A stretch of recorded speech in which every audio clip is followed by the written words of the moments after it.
Buenas noches, bienvenidos a una nueva edición de la Bitácora, el programa de tertulia debate de Popular Televisión Galicia. Hoy en la tertulia vamos a seguir profundizando en lo que está siendo la campaña electoral y sobre las propuestas de las diferentes opciones políticas. Los obispos gallegos han enviado un comunicado en el que se pronuncian sobre la campaña y sobre las elecciones del 22 de mayo. Daremos una pincelada sobre educación, también sobre sanidad y abordaremos otros temas de actualidad que seguramente serán de su interés. Como siempre, abrimos página con la entrevista. La persona que tenemos enfrente para ser entrevistado es un hombre joven pero con mucha experiencia.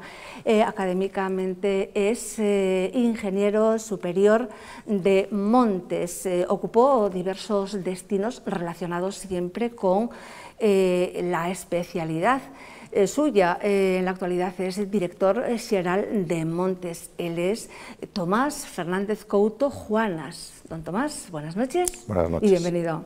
Muchas gracias. ¿Correcto lo que he dicho? Sí, sí, perfecto. Bien. ¿Cuál es la configuración actual del monte gallego? Bien, Galicia es una comunidad autónoma, yo diría que eminentemente forestal. Y por dar algunas cifras que marquen un poco el contexto del monte, en primer lugar habría que decir que una gran parte de Galicia es forestal. 2/3 partes del territorio gallego son montes, son terreno forestal. Está repartido por todo nuestro territorio y tiene algunas características muy especiales de Galicia. Una de ellas es la propiedad, y hay que decir que el monte gallego es eminentemente privado. Tenemos únicamente un 3% de la superficie forestal aproximadamente son montes públicos en distintos tipos, pero básicamente montes públicos, y el 97% restante es un monte con dos grandes tipos de propiedad. Por un lado, una forma de propiedad muy especial y muy típica de Galicia, que es el monte vecinal en mano común, que es una forma que de alguna forma se separa un poco de nuestro ordenamiento básico, que deriva del ordenamiento jurídico romano. Esta es una figura del derecho germánico, probablemente de tiempos pretéritos, y es una figura de propiedad colectiva, de manera que son montes que, a través del aprovechamiento consuetudinario de comunidades vecinales, pues se ha reconocido la propiedad sobre esos montes. Son una figura muy específica, en el sentido que un comunero no es propietario, sino que pertenece a la comunidad propietaria del monte. Prácticamente todos los montes vecinales de la península están en Galicia. Hay una figura, los baldíos portugueses del norte de Portugal, muy similares. Ahí hay una similitud al monte vecinal español y básicamente gallego, pero el 90 y muchos % de los montes de toda España están en Galicia. El monte vecinal ocupa unas 700.000 hectáreas y en total hay constituidas unas 2.800 comunidades vecinales en mano común. Son montes de una cierta dimensión, los hay de 2 hectáreas, hay de 5.000, pero estábamos hablando de unas 200 hectáreas de superficie media, que bueno, es una superficie media razonablemente amplia para una gestión forestal adecuada. Don Tomás, me gustaría que esta entrevista fuera tremendamente interesante, ya no para los que tienen montes, bien sea privados o bien privado especial, los montes mancomunados, sino para todos los urbanitas que tan solo tienen un jardín y a veces ni eso. A ver, bueno, ¿debe interesar el monte a todos? Bueno, hay que decir que en Galicia es difícil encontrar una familia en la que alguno de sus miembros no sea comunero, como acabamos de hablar, o propietario directamente de parcelas de propiedad particular. Si hacemos las cuentas finales, vemos que aún nos quedan 1.250.000 hectáreas, o sea, es más de la tercera parte de toda Galicia, que son propiedad privada particular. Aquí podemos hablar de monte, pero más en términos de paisaje. Realmente la unidad de propiedad, las parcelas, desgraciadamente estamos hablando de un excesivo minifundismo, también en el aspecto forestal, y estamos hablando del orden de unos 600.000 propietarios, con parcelas que la superficie media estamos hablando de 2.000 metros cuadrados, y además con infinidad de parcelas más pequeñas. De hecho, la medida tradicional en Galicia de superficie es el ferrado, de una zona, otra de Galicia, pero estamos hablando entre 400, 450 hasta el orden de 550 metros cuadrados, y en muchos lugares de Galicia una parcela de 1, 2 o 3 ferrados ya es una parcela grande. Esta es una superficie válida para un jardín, incluso ya con una superficie para dar trabajo, para mantenimiento de un jardín, pero una superficie demasiado pequeña, demasiado restringida para una adecuada gestión forestal. Sí, Los montes mancomunados, bueno, pues por lo que he leído, están, digamos, gestionados por personas del rural ya mayores, algunas de ellas pues ya viven fuera de ese núcleo rural durante parte del tiempo y bueno, debido a esto, quizá leyes obsoletas, también hay algunos críticos respecto a esto, pues no es el recurso realmente que era antaño el monte. ¿Qué hay que hacer realmente? ¿Qué tiene que ver la Administración? ¿Basta con reformar la ley o hace falta aplicar alguna medida más efectiva, más eficaz? Vamos a ver, al hablar de medidas forestales no podemos hablar únicamente del monte vecinal en mano común. Realmente tenemos, como hemos visto, una superficie tremenda de propiedades particulares y una superficie muy importante también de monte vecinal en mano común. En este momento Galicia no dispone todavía de una ley de montes y en breve, en pocos días, iniciaremos el debate con el sector forestal de una ley propia de Galicia que es muy necesaria para articular y actualizar muchos planteamientos, clarificar muchas situaciones, muchas definiciones, ámbitos competenciales, para una adecuada gestión forestal. Hay que pensar que la gestión forestal normalmente requiere unos plazos mínimos de desarrollo. A veces tenemos el error de equiparar el aprovechamiento forestal con el aprovechamiento de la madera, y eso realmente no es así. Los aprovechamientos forestales son todos aquellos que se realizan en el monte. Y curiosamente, yo diría que hay dos grandes aprovechamientos forestales en Galicia. Uno que desde el punto de vista económico, en este momento es el principal, que es el maderero. No hay que olvidar que la venta directa de madera en pie supone todos los años 200 millones de euros directamente de entrada a los propietarios que venden esa madera, ya sin entrar en lo que son aprovechamientos, transportes, valores añadidos de las sucesivas transformaciones. Y hay otro aprovechamiento también muy importante, aunque de ámbito un poco más local, que es el aprovechamiento ganadero. El aprovechamiento de pastos también es un aprovechamiento forestal cuando se realiza en el monte. ¿De pastos hoy? Efectivamente, sí, hay todavía unos aprovechamientos extensivos muy importantes en determinadas zonas de Galicia y que, bien gestionado, pues es una herramienta que puede ayudar, como otros aprovechamientos, a luchar contra lo que yo definiría como el principal problema que tenemos en Galicia, también fuera de Galicia, que es la tendencia al abandono del territorio. O sea, nosotros, en este momento, el monte no ocurre como en otros momentos históricos, donde una agricultura, una ganadería quizá necesitada de territorio para dar recursos a una población creciente, pues fue arrinconando el monte, fue abusando del uso del monte y tradicionalmente las leyes forestales son de defensa, de preservación de los valores forestales. En este momento la ley necesita y se desarrolla en un ámbito diferente. En este momento hay una tendencia importante al abandono, hay terrenos agrarios que están pasando por un periodo de abandono a incorporarse al terreno forestal y en este momento digamos que el reto de la ley es, por un lado, sacar un adecuado provecho del recurso forestal, que es un recurso endógeno de los principales de Galicia. Por otro lado, aunque pueda parecer paradójico, favorecer el mantenimiento y la persistencia de las explotaciones agrarias gallegas, aportando la superficie que necesitan, pero por otro lado también equilibrando los distintos usos y luchando contra esa tendencia al abandono. El reto realmente es gestionar adecuadamente nuestras superficies forestales. Hay incluso pues, grandes extensiones de monte que al parecer pues, son de dueño desconocido, que prácticamente no tienen dueño, ¿no? Se hablaba mucho estos días de esto.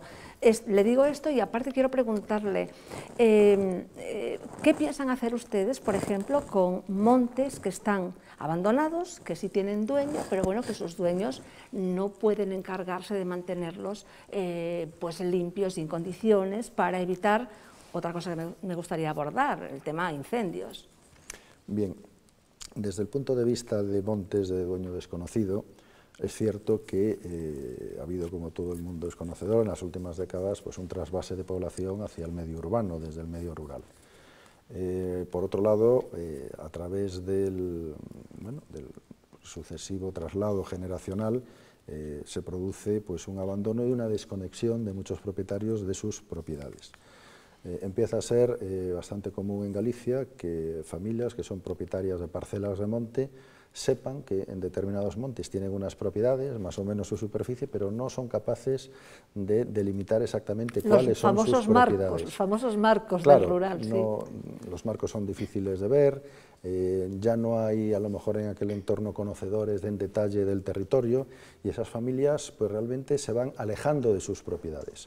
Esto lo único que hace es agravar esa situación de abandono, de manera que son muy importantes medidas que permitan poner en valor esos montes, de alguna forma consolidar la propiedad y volver a involucrar a los propietarios en la gestión de su terreno. Desde el punto de vista forestal, y de alguna forma entramos en la segunda parte de la pregunta, hoy por hoy, como en cualquier sector productivo de gestión, es muy importante plantear desde el punto de vista de sostenibilidad la gestión.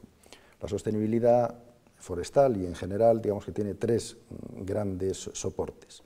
La sostenibilidad ambiental, que es conocida por todo el mundo, pero hay otros dos grandes soportes de sostenibilidad, que son el social y el económico. En el caso del monte, si no hay una mínima sostenibilidad económica, viabilidad económica, una mínima rentabilidad en la gestión forestal, la tendencia es al abandono. Y esto es muy fácil de entender. Una persona aficionada al mundo forestal puede dedicar parte de sus ahorros, de su economía familiar, a su afición, que puede ser la pesca, la caza o a invertir en monte. Pero lo que es difícil pensar es que cualquier familia va a tener esa afición y va a asumir como un gasto contra su economía familiar esa inversión en el monte. Y realmente el reto es transformar esa sensación de gastar en el monte con el invertir en el monte. Es importante que haya una mínima rentabilidad, porque algo que no nos genera ningún recurso, que no genera ninguna viabilidad familiar y lo único que supone es un menoscabo de nuestra economía, pues realmente la tendencia es a desplazarlo y a ignorarlo, ¿no? Entonces, precisamente lo que necesitamos son fórmulas que permitan revitalizar digamos, esa conexión del propietario y sus terrenos.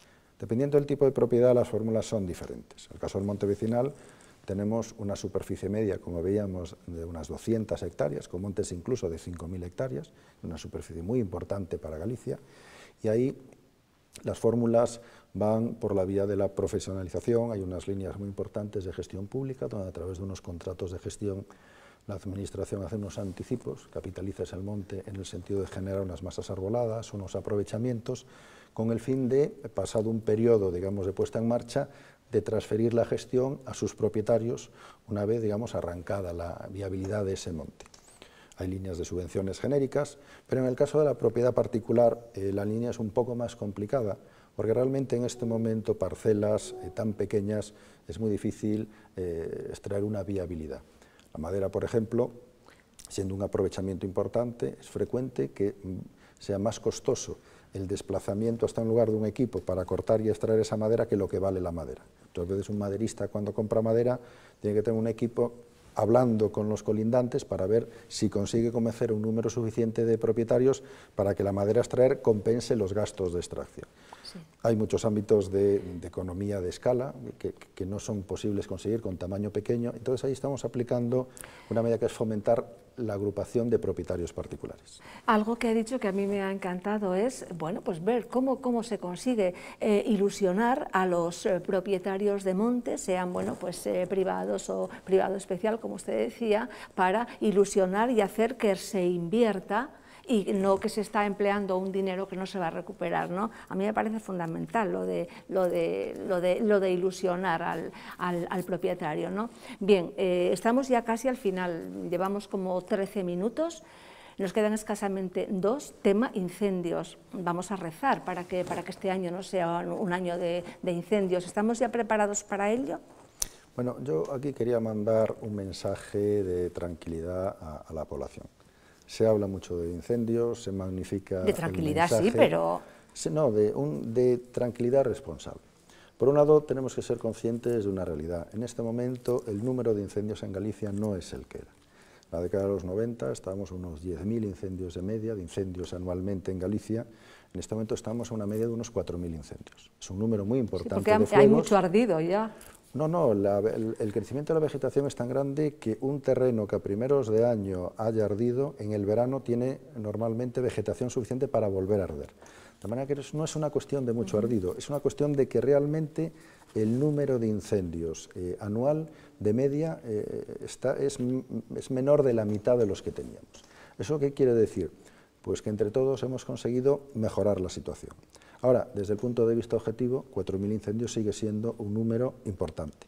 Pero bueno, hay varios temas en los que hay que incidir. Primero, este es un problema que únicamente la Administración no puede resolver. Aquí tenemos que participar todos los gallegos. Desde ese punto de vista hay un pequeño análisis. No arde toda Galicia. Los incendios se producen siempre en los mismos territorios. Y podemos decir que prácticamente la cuarta parte de Galicia, de forma sistemática y crónica, aporta más de la mitad de los fuegos, de toda Galicia. Le doy un dato. Lugo es una provincia similar en extensión a Asturias. A veces en Galicia hay muchos fuegos, en Asturias no. Bueno, pues yo le doy un dato. Asturias tiene una superficie un poco mayor que la provincia de Lugo, tiene más arbolado la provincia de Lugo y, por darle un dato, normalmente la superficie afectada por incendios en Lugo es 5 veces menor que la de Asturias. De manera que hay mucha situación que es matizable, ¿no? Ahora, en todo caso, y digamos por acabar, daría pues un mensaje. Primero, hay zonas de Galicia donde sistemáticamente se produce un número elevado de incendios. Hay parroquias que de media tienen 20, 30, 40 fuegos todos los años y nadie nunca ve nada ni dice nada. Es necesario una mayor implicación de la población. Si realmente no encuadramos al incendiario, como hemos encuadrado, por ejemplo, al maltratador, y no hay una colaboración ciudadana, va a ser difícil que lleguemos, digamos, a una solución definitiva del problema. Bueno, pues esperemos que ustedes sean capaces de ilusionarnos para que podamos invertir en nuestros montes privados y también, bueno, concienciarnos para cuando veamos algo allí enseguida lo denunciemos para que no vaya más, ¿no? Muchísimas gracias por haber estado en la bitácora y, bueno, pues lo esperamos en una nueva oportunidad. Muchas gracias. Gracias a ustedes por acompañarnos a lo largo de la entrevista. Paramos un momento y volvemos enseguida con la tertulia. Hasta ahora mismo.